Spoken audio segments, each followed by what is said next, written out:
Testing. Oh, it does work. Yay.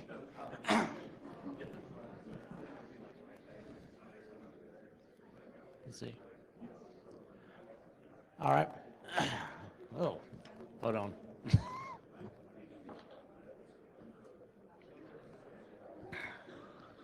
All right, according to my clock here, it looks like it's top of the hour, so if everybody's in here, we'll go ahead and get started. So hopefully, well, first of all, I have to say thank you all for coming out. I'm surprised at the number of people still here at 2 o'clock on the Sunday, so thank you. Thank you for stopping in here with me. Sit down now. You're not leaving. You're in here, you stay. Hotel California rules. So yeah, as the slide says, this is Hillbilly Storytime, Pentest Fails. It's I've done versions of this, a couple other conferences. I've done some YouTube videos on it, stuff like that. We'll get more into what it is in a little bit, but first of all, let's go ahead and let you know who I am. Come on, work. You're just working. Why don't you work? Hey, there we go. All right, first fail. I can't figure out how to use my own little clicker. So before we get started with everything else, who am I? My name is Adam Compton. I've, over the years, been a number of different things, whether it's a pen tester, programmer, researcher, father, son, husband, all that. My son's sitting in the front row right here. You better be quiet. I'll get you.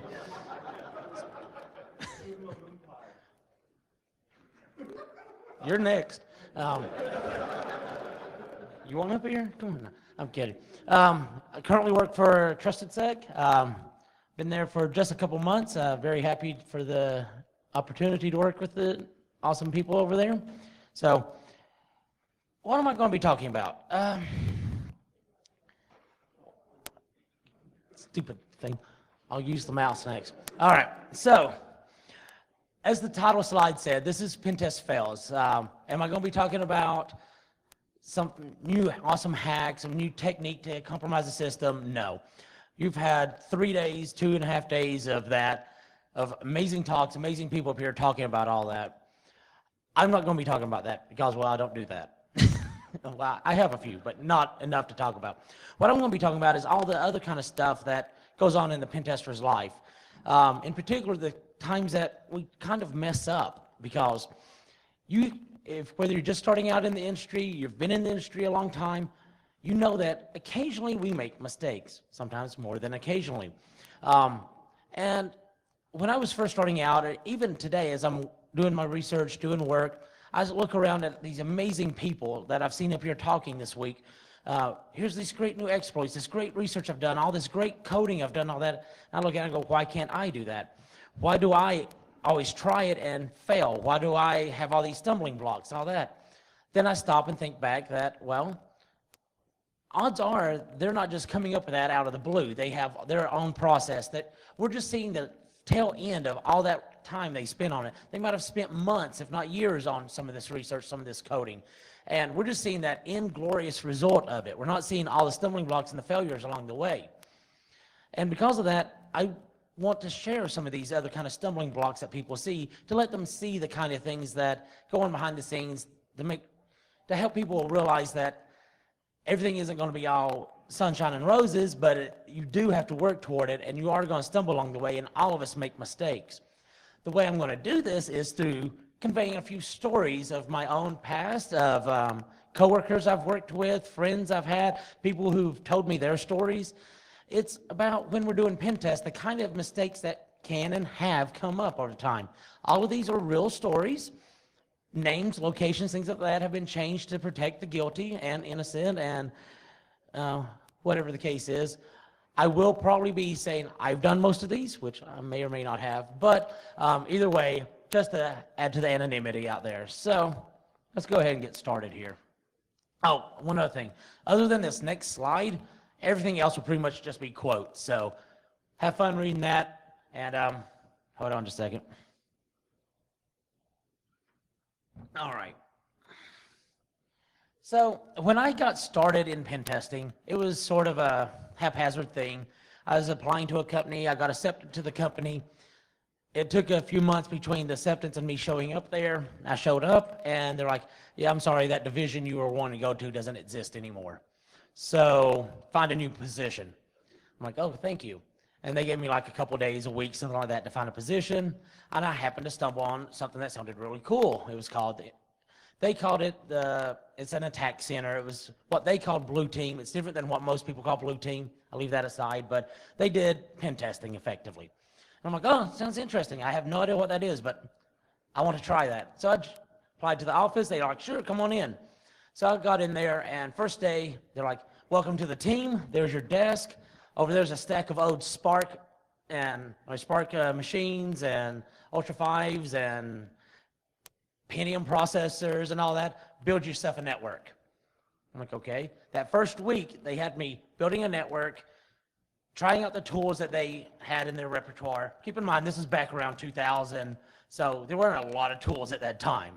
It was just learning the operating system, trying to get into being a system administrator concept. I was a programmer through college and all that, so I dealt in a lot of Unix already, so I was getting the hang of it. Second week comes around, they come by my desk like, come on, you're going with us. Well, where are we going? We're going to go do an engagement. I'm like, okay. Thank you. So we go off and we do the engagement, and it proceeded this way for a while. Me more or less just being taken almost literally under the wing of some more senior people saying, come on, let's go try this. And that worked well. I love that. I learned by fire, basically, like you're getting thrown right into it. And I learned from some amazing people at the time. I unfortunately have lost track of them over the years. They've went off to do their own things. Every once in a while, I'll run into them, but some amazing, amazing people there. So eventually the time came that they're like, okay, it's time for you to do your own engagement. No supervision here. So me and another semi-new person there, they're like, okay, you're going to have an external engagement. Here's the target ranges they provided us, the customer provided us. Go ahead. And we're like, okay, it's Friday. Is there any restriction on us going ahead and kicking off some port scans, stuff like that right now? And they're like, no, go ahead, that's fine. So we fire up Nmap, which was fairly new still at the time, not been around too long. We fire it up, we feed it the target ranges, and hit go. We're like, okay, it's 5 o'clock, we're going home. So we all pack up, go home. Sometime later that evening, early the next morning, honestly, I don't remember at this time, I got a call from my manager. You might want to come into the office. We need to have a talk. I'm like, oh, great. What's going on? I show up. Myself, my coworker who was helping me on this, my manager, and a few other people were sitting there. They're like, were you running a scan last night? I'm like, well, yeah. I told you we were going to. He's like, who are you scanning? I'm like, okay. We give them the list. He's like, well, because some undisclosed auto manufacturer in the South has said that we've been scanning them now. I'm like, they're not on the range. We go pull up the command that I executed. Keep in mind, this is old version of Nmap. I was new to the industry still. I didn't know, or maybe there wasn't at the time, the -I capital L for the input file. So I put all their all their target ranges out on the command line. They had a lot of them, keep in mind. And at some point, Unix or Nmap 1 decided to truncate the command line at some given point out there.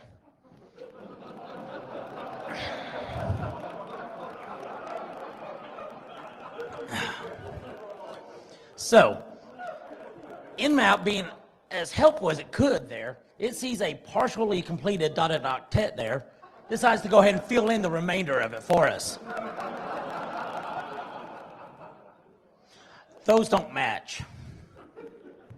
So yeah, this came about because I was in a hurry. It was a Friday. I was new to the industry. I didn't know the tool well enough. I didn't know what was going to happen in this scenario. I made assumptions. Well, the end result of this is that the auto manufacturer contacted us. We're like, we're sorry about that, blah, blah, blah. They're like, that's fine. Did you find anything? We're like, I'm like, well, you have some websites and a DNS server, but no worries about that. He's like, okay. So it got glossed over. Everybody had a good laugh about it. And that started my entire process of learning from mistakes in pen testing. So this was probably the most notable from very early in my career that got me, yes, what? Look at your face. No, it's a serious question. Did they become a client? No. No, they were not in our target demographic for a customer. No. No. Maybe if I worked for a different employer at the time, but yes. No, so that was the one that got me started in the whole industry, learning from mistakes and all that. And even then, my mentors in my company's like, look, these things happen, learn from your mistakes, carry on, just learn from it, really. Just don't do it again. I'm telling you, don't do it again. So let's go ahead and get started in on some more recent kind of failures here. This is one that happened, well, the next story here is one that happened maybe, I don't know, a year or so ago. And it revolves around a tool called SEIT. Stands for, I actually have no idea what it stands for. It's or SIET. It targets the Cisco Smart Install application process. The tool itself, there was a vulnerability out there, and the tool would allow you to connect to it and download the running config. It's awesome. It's a great little scenario there, given the right conditions. Given the right conditions, also you could upload a new running config, and it would take it and go with it. So you could attack systems this way and all that. It was great. Well, it was on an engagement. Target customer had lots of Cisco devices. We ran this, dumped the running config off of all of them, pulled out passwords out of there, had fun, carried on, attacked the rest of the network. Everything was great. How, unfortunately, there was a bug in SIET that had been patched that we weren't aware of. And we didn't realize this until sometime after the engagement when the customer calls us up and says, what did y'all do to our Cisco devices? Because we just had to reboot them due to something, and we have no configs. Like, we didn't do it. No. So we started looking into it, and there was a bug that had been fixed in the tool sometime prior to us actually doing the engagement. And the bug was that there was another option of the tool that you can do -T, which says to test if this is possible to do. Can it run against this target? And it only happens if you run the test option. If you run the test option, it deletes the running config. It deletes the startup config. It leaves the running config alone. It just deletes the startup config. Yeah. So we ran the test on them all the ones that came back valid. We ran and pulled down the running config. Didn't know anything about it. Well, luckily we were able to help this customer out and mitigate a few things because we're like, by the way, we have your running configs here if you want them back. So they were less angry at that point, but this is one of those things though. The lesson learned that we got out of this was that if you're going to use a tool that you don't use on a regular basis, that you don't know in and out, like insides and out of all the way, check the developer notes on it. See if there's been any updates to it. See if there's been any known bugs come out, like it deletes the startup config, things like that. That would have been great for us to have known prior to running it, because we could have just updated and we'd been fine, and the customer wouldn't have been mad and all the fun stuff there. But these things do happen. Luckily, we were able to recover from this one because we did still have the running configs where we pulled them down and things of that nature. So yeah, I'll leave it at that.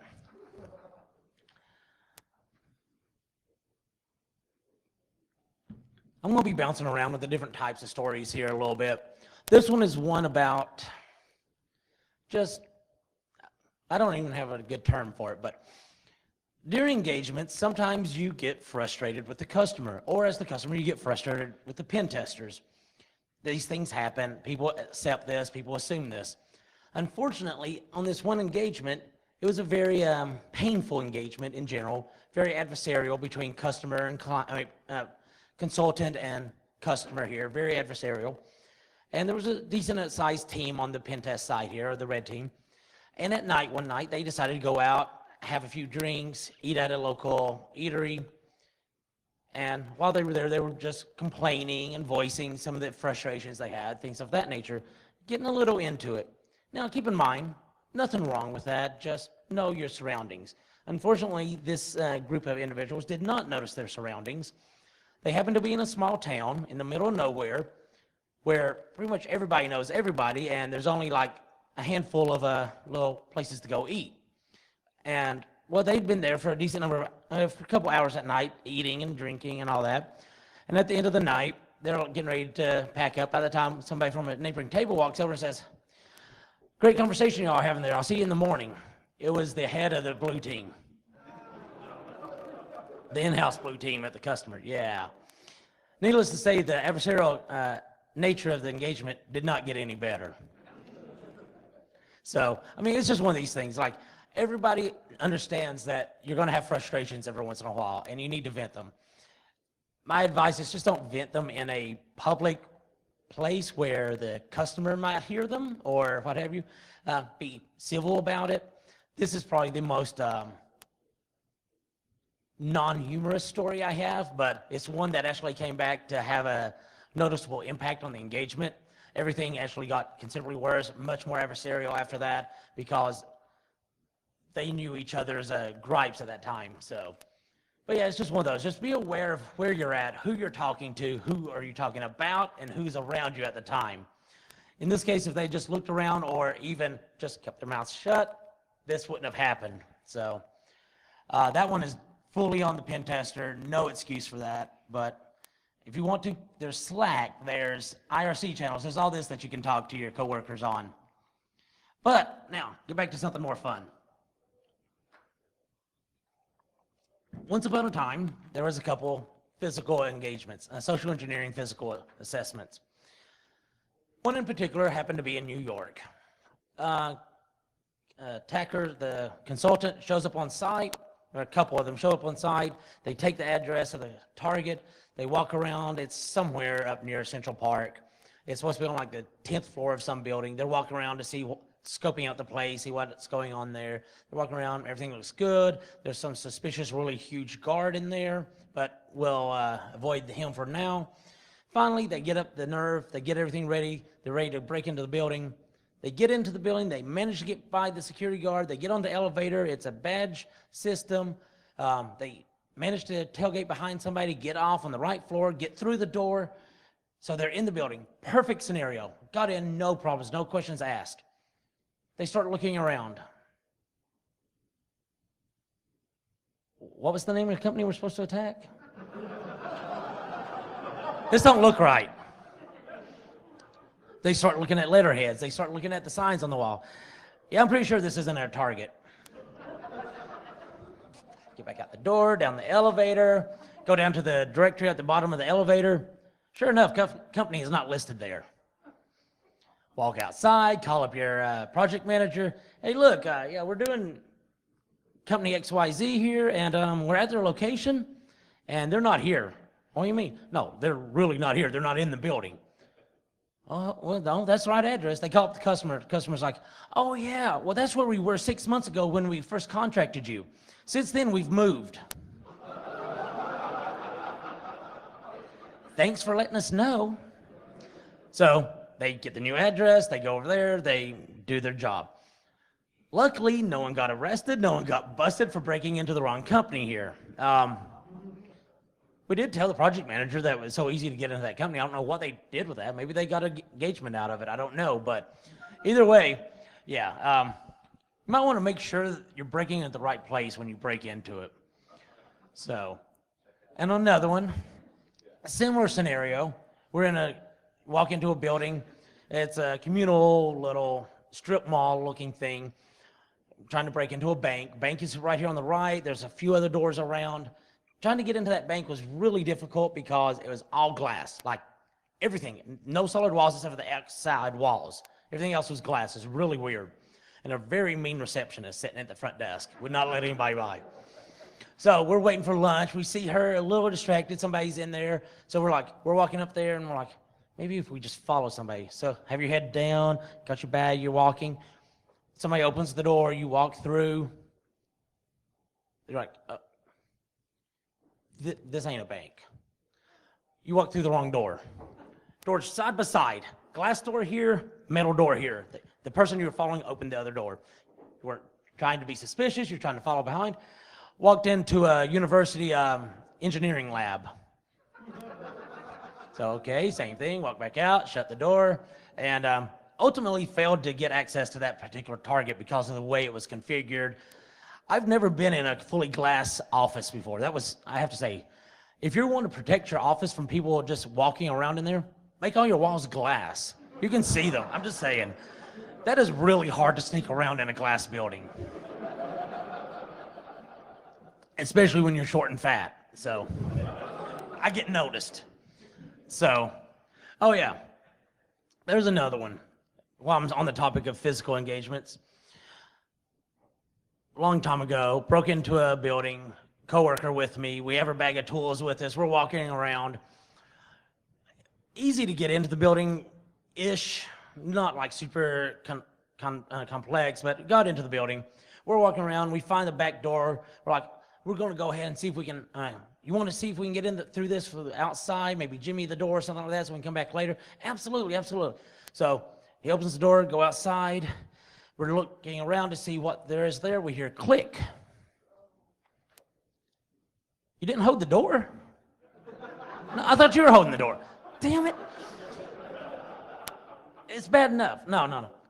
Our bag of stuff was in the building. There was a comms closet nearby. We'd left everything. So then we're outside the building in a fenced-in area without our way back in. So we got back in ultimately. But yeah, it's just one of these things. Communication with your partner on an engagement is great. If you're going to walk outside and somebody needs to hold the door, make sure one of you holds that door. What? Did you find the pool in the roof? No. I've tried many times. It's not there. I'm convinced, or I'm on the wrong roof. I don't know. So, wow, I really said that word weird. All right. Yeah. So, in this one, I'm going to say you're the intern because you annoy me. No. Several companies ago, I was working on a web app assessment, and this was for at the time I was working for a company that loved to sell 8-hour engagements. I have no idea why they wanted to sell 8-hour engagements. That included reporting and all. But either way, we were given a web app for 8 hours on this target, and we're sitting here looking at it. We try all day, can't get in. And we finally get to a point where we're almost ready to be fed up with it. We worked through lunch and all that. We just wanted to get in there. We're really stoked about it for whatever reason. I don't know. But we get to a point where we think we have local command execution. Everything looks like it can. We're getting some indicators like the commands are executing. We need it to tunnel stuff back out of the network. But we can't get it out of the network for some reason. We're sitting there scratching our head. It's late in the evening at this point. We went well past the 8 hours already. And we're sitting there just scratching our head and everything, trying to bash our head on this. Can't figure it out. We're getting really tired. We're hungry. The intern walks over. Eric. No. No, sit down. The intern walks over and says, like, what are y'all doing? And we give him the story. He's like, oh, so you just want to find out why it's not getting out of the network. We're like, yeah, sure. And he comes up with a plausible solution, at least plausible if you're really hungry and tired at the time. It's like, if you, I don't remember what year it was, but it's like if you enable like the Windows firewall or something like that, I forget what it was, or I guess it was the Windows firewall. It's like if you make if something's being blocked, then it will actually log what application was logged. It was airing out and all that, and you can see that. And I'm like, great. We issued the command blindly to enable the Windows firewall. Needless to say, we packed up our stuff and went home because what little access we had to that system just went into the vapor. And we called the customer in the morning, like, hey, yeah, look, you might want to check this. And by the way, you have a clean system. We can't get in.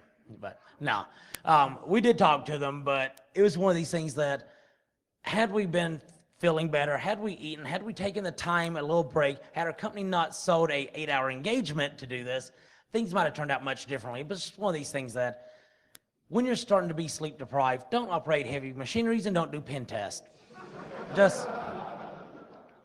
And don't shoot guns at the same time. All of that is bad. So,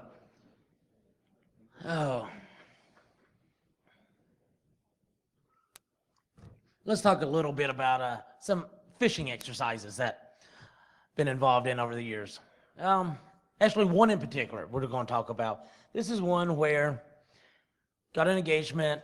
It was not like just a whaling or spear phishing. It's like just target the company in general, see how, test their user awareness training, stuff like that. So it's a more standard one.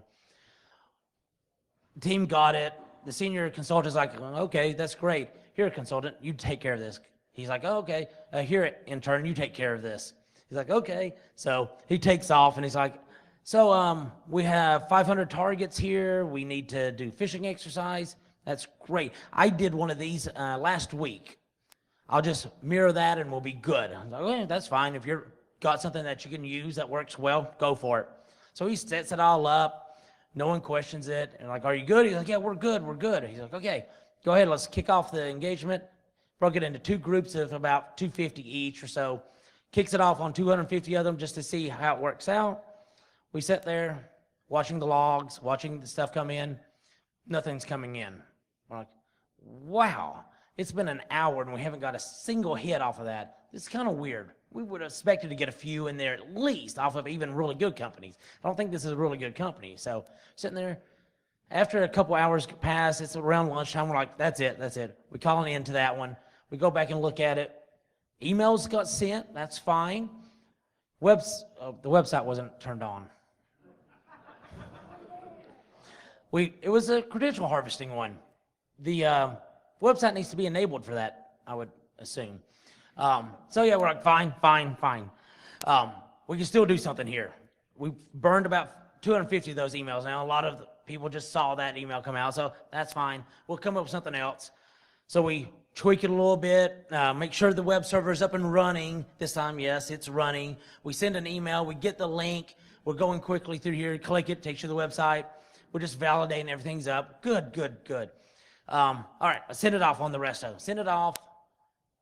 Okay, we get some hits coming in. Not many, just a few. Way less than we would expect at the rate, but they're coming in. We're like, okay, well, we're getting hits. We'll let it run through the rest of the day. We kill it. We're like, okay, why didn't we get more hits off this?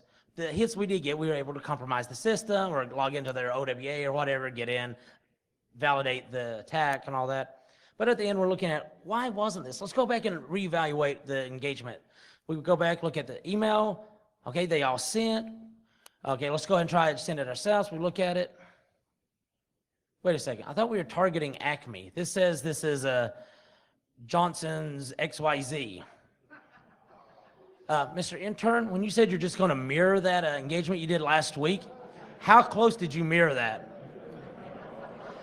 He copied the files directly over. Just changed the target email addresses. Website came up with the other logo, came up with everything for the old company. So it was bad. But we got to turn this into find the silver lining in there for the engagement. Like, look, Mr. Customer, when we sent a extremely obvious phishing attack with wrong email, with wrong targets, wrong company name, wrong logo, 3% of your employees still clicked on it and provided their credentials. I don't know if that would ever happen again, but at least, yeah. We got to save a little face in there, but we had egg on our face definitely on that one. So just double check, make sure everything is working before you kick off engagements. Yeah, lesson learned. So, hope everybody's enjoying these kind of stories. So, they're fun to think back on now. Not so much at the time when it was happening, but yeah. So, there was an engagement we were doing. It was a web app test or external internet-facing assessment. The target range they provided us didn't really have much in it. A couple simple websites, a couple VPN logins, and what appeared to be some internet or IP cameras, internet-based cameras. Like, okay, we target some of those stuff, don't really get much out of it. We ultimately do compromise it through one of the web apps, but first we're seeing the IP cameras. We're like, oh, great. What are we going to do with this? Well, What brand is it? Go look it up. Is there default credentials? Yes. Let's try them. Oh, look, we got in.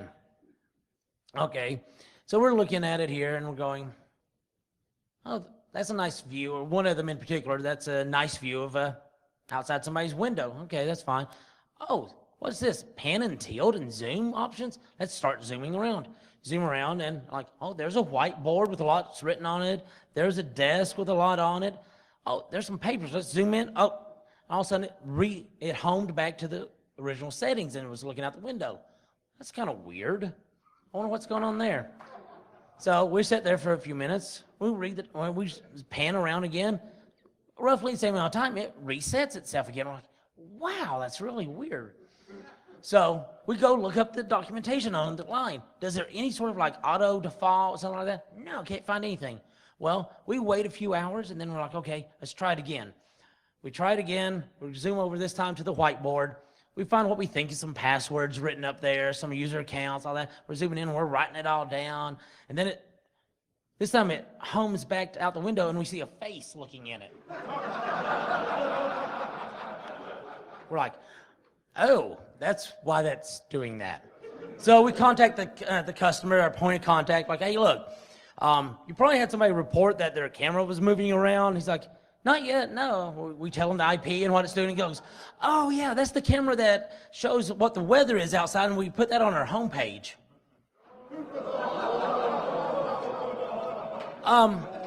Whose office is that in? Oh, that's in the IT director's office. I'm like, oh, that's great. By chance, do you think he would write important passwords on his whiteboard? Yeah, you might want to change those. Yeah, we just broadcast that to the world. Sorry.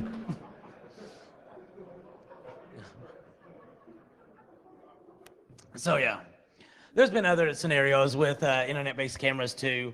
One in particular, we compromised same sort of thing, password, default credentials for an IP camera. We get on there, we're looking around, supposed to be targeting some sort of legal firm or whatever, and we're looking at hallways, classrooms, cafeteria, playground. We're looking at an elementary school. We go back, look at the IP range. Yep, checks out. We go back to the customer, look at it. They're like, oh yeah, that's one we had years ago. We let that expire. You think you could update that before you tell the pen testers to look at it? Sorry. Granted, that's on us, not validating the target ranges, not validating who is, stuff like that. Whatever reason, yeah. So, yeah, we ended up reaching out to the school district, letting them know they need to change passwords and all that. I believe they did, but this is on the pen tester as much as it is on the customer here. Whatever you're provided by the customer, whether it is IP ranges or addresses as it was in the physical assessment, validate it, verify it, make sure that it is what it's supposed to be. If something doesn't look right, like you're looking at a playground, it's supposed to be a legal firm, validate. If you question it, just make sure that it's correct, because you don't want to get into actual legal trouble out of this. It's any number of things there, but yeah, just validate stuff. Make sure things is looking right. Make sure that everybody is on the same page. Most of the issues that occur during engagements, in my personal opinion, in my personal experience, has been due to lack of communication between team members, between the team members and the customer, between sales and the customer. Lack of communication somewhere in that process has led to the vast majority of the issues I've ever encountered on an engagement. So, a little bit in summary here. We're closing it up a little bit, but as I said, always double check everything, no matter if you think it looks right, double check it. Run who is on it, run Aaron on it, whatever. Just make sure the IP ranges look right. If the customer gives you email addresses, make sure the email addresses are for the right domain. Just on the off chance somebody copy and pasted out of the wrong column into what have you. If something doesn't feel right, it probably isn't. Might want to double check, see number one. Never rely on just one access vector. That goes back to the locking yourself out of the building you just broke into. Make sure you have it way back in. Understand, update your tools, all the same stuff there. And back to the little more serious stuff again. It's okay to make mistakes. I'll just go ahead and say it out there. People make mistakes. It's part of being human. It's part of any job. It's okay to make mistakes.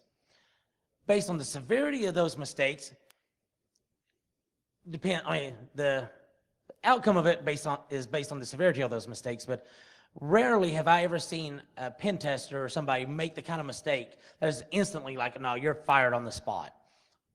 I have seen those, very rare, but it does occur. But for the majority of them, or even those in particular also, if you make a mistake, stop, take a moment, figure out why that mistake occurred. What was the cause of it? Were you in a hurry? Were you not wanting to validate something? Were you making assumptions? Were you, whatever the scenario is, and internalize that. Try to figure out what was going on there. How can you mitigate that? How can you prevent that in the future? But understand also that it's not just you making mistakes. Everybody makes mistakes. I've been doing this line of work for going on 19-ish years now, and I still make mistakes. Not all the time, luckily, but I do make mistakes on enough that I still want to make these kind of presentations. I still want to make these talks to help the people out to understand that, look, you're going to make mistakes in this field. Everybody's going to make these kind of mistakes. Hopefully not the same ones I do, but you're going to have your own mistakes. And that's okay. Learn from them, move on, and grow from it. Is there anything else I wanted to say? No. Next thing is, we still have a few minutes in here. I always like to leave a few minutes here at the end for anybody with comments of their own, stories of their own, requests of their own for me to share. These were probably 7 or 8 stories I shared here. As I said, I have a little under 2 decades worth of stories that I can share. So if anybody has a different kind of question, a different kind of view they would like to hear, by all means, raise your hand and we'll pass the mic around to you here. Anyone? Have you been caught by police before? Have I been caught by the police before? No. Have coworkers of mine been caught by the police? Yes, and that's a great Pentest Fails story right there as well. I'm glad somebody asked. You have time, tell it. I will. It was a physical engagement. As with all of us who do physical engagements, you have that nice little memo, card, whatever you want to call it, that says, it's your get out of jail free card. That says, so-and-so is authorized to do whatever he wants to this customer at this time, at this location. Here's the people who sign off on it. Great. He had that. He had it in his pocket. He went to break into this building. It was in some sort of shopping district up in Boston. And keep in mind, this actually turns out to be shortly after the Boston bombing. So bad timing, bad scenario. People weren't thinking. What he's trying to do is he's trying to deliver a package full of goodies to leave at the front desk for people to get and plug into their drives and stuff like that. He walks in there, drops it off at the front desk, and is leaving. People stop and question him, of course. Why not? And things keep getting worse. They're talking to him, and he's like, oh, no, I'm supposed to be here, blah, blah, blah. He gives the story. I'm delivering this. And they are not buying it. They're like, fine, if you're supposed to be here, can you give us the name and number? I mean, whoever's supposed to do it. He ultimately ends up having to pull out the get out of jail free card, hands it to them. They're like, fine, we're going to call these people. First person calls, no answer. Second person calls, no answer. No one on the call list answers. He's sitting there. They finally get through to somebody because they left a voicemail. Somebody finally calls back. After the cops arrive, he's in handcuffs, sitting on the bench, waiting for it to be picked up. So the point of contact finally calls, authorizes it, they let him out, all that. So if you're going to do a physical engagement or anything that requires a get out of jail free card, make sure those people are going to answer their phone when they get called. Bad things happen when it doesn't. Also another scenario, almost arrested, almost caught in cuffs, breaking into a bank. Coworker of mine trying to get into the bank. He's going through, getting in there. He actually is behind the tellers. He's doing stuff back there. Finally, the bank manager starts to question a little more and question and question. And he starts to see people making phone calls. And he's like, this is getting bad fast. So he's sitting there. He's like, yeah, hold on a second. I got my paperwork in the car. Let me go get it. He gets in the car and he's pulling out the parking lot. He's turning onto the road as SWAT pulls into the parking lot. He calls up the point of contact and says, yeah, I was just at bank location blah. You might want to take care of this. I think SWAT just showed up. I'm out of there. Peace. So yeah. Now, goes into the next location. They have his picture already waiting on him there, so he's got busted there. But yeah, so it does happen. I've not known anybody to actually be fully arrested and taken and booked for it, but in cuffs, yes. Almost attacked by SWAT, yes. Anyone else? Yes. Physical copy, yes. I arrived on site. I didn't have it. I called up my office. They scanned it, PDF, sent it to me. I had it on my phone. Luckily, in that scenario, I didn't need it, but I would much prefer to have a physical copy with you at all times, but or actually multiple, one in your bag, one in your pocket, one in your car. Have them in wherever you might need them, but yes, it does happen that you forget them, and in the scenario like that, try to get a copy on your phone, try to get a copy on your laptop, find a Kinko's, print it out, whatever the scenario is, but it's something that you really should have with you. Luckily, in all the scenarios I have forgot it, I've never actually needed it. So, knock on wood. Yes? You ever hear of a pit test that when you get into the system or whoever gets into the system realizes that the machine's already popped? I've done that, yes. There is a hospital I used to target for ongoing engagements, and it had been 6 months since the last engagement. We get on there, and as part of an engagement, one of the things that we did was, for this particular scenario, we would run some, I think it was Nessus or something against it. And we're sitting there, and one of the things it alerted on was, hey, look, some of the IPs in this range are part of XYZ botnet. I'm like, okay. We hand it over to our IR team and let them know that, or point of contacts and all that, and our IR team gets involved and comes to find out it's part of some Russian mob money thing, I don't know. But yes, I've also been on engagements before where I go to pop some web app, I get my web shell, I get into the directory, do an LS, I see like 10 other web shells in there. Half of them are from our previous engagements. The rest are from other companies that do pen tests. If you drop a shell on or a web shell on a box, clean up after yourselves, people. That's good hygiene. Come on. I'm probably guilty of that myself over the years too. If you create an account, if you create a backdoor, clean up after yourselves. At least give the customer documentation if for whatever reason the box goes offline or something. Say, here's where these things need to be cleaned up. We can't do it. Thank you. But yeah, more than once have I gotten onto systems where there's been mimikatz.exe sitting there or wce.exe already sitting there. I'm like, why? Why is this? Well, thank you, but why? But yeah, no, thank you. Anyone else? Yes, in the back right there. Can you share a story where someone just got fired after that? They made a big mistake and they just lost their job? Yes, and I probably shouldn't, but yes, I probably could at the same time. Yes, I know. I will go back to my government days then. No, I'll go back to my government days. There's a number of times when we would target I was a government contractor, target facilities and what have you. And in one of them, it was the network was staffed by contractors, not by government employees. And we're sitting there, and we were wondering why it was so aggressive. Like he was pushing back on us on every single thing we did. We just wanted to get a network tap, and we just wanted to connect up somewhere. He's like, "Oh, you can't do that." And we finally get on there. He wouldn't give us access to anything. We got our own ways in, hacked in, part of our engagement.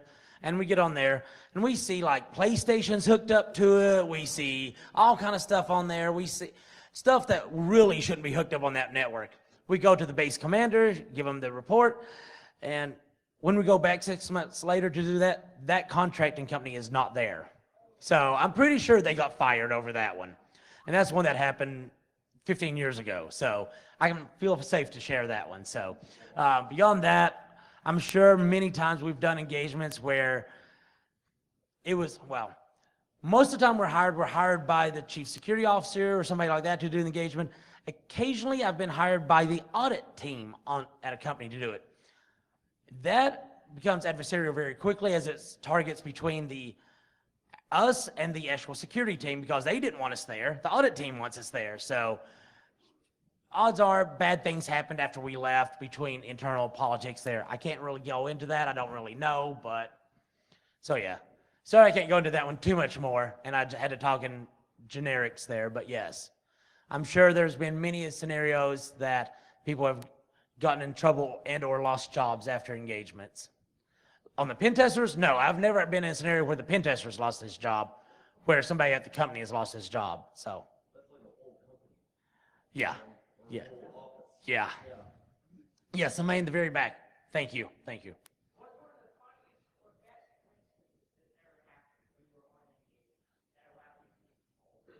The best scenario that's ever let us take control of a network. Showed up at a customer, sitting in the lobby, waiting for the point of contact to come down and get us, jumped onto the wireless open guest network. It wasn't segmented from the corporate network, got onto there, ran responder, had domain admin before the point of contact showed up to pick us up on Monday morning.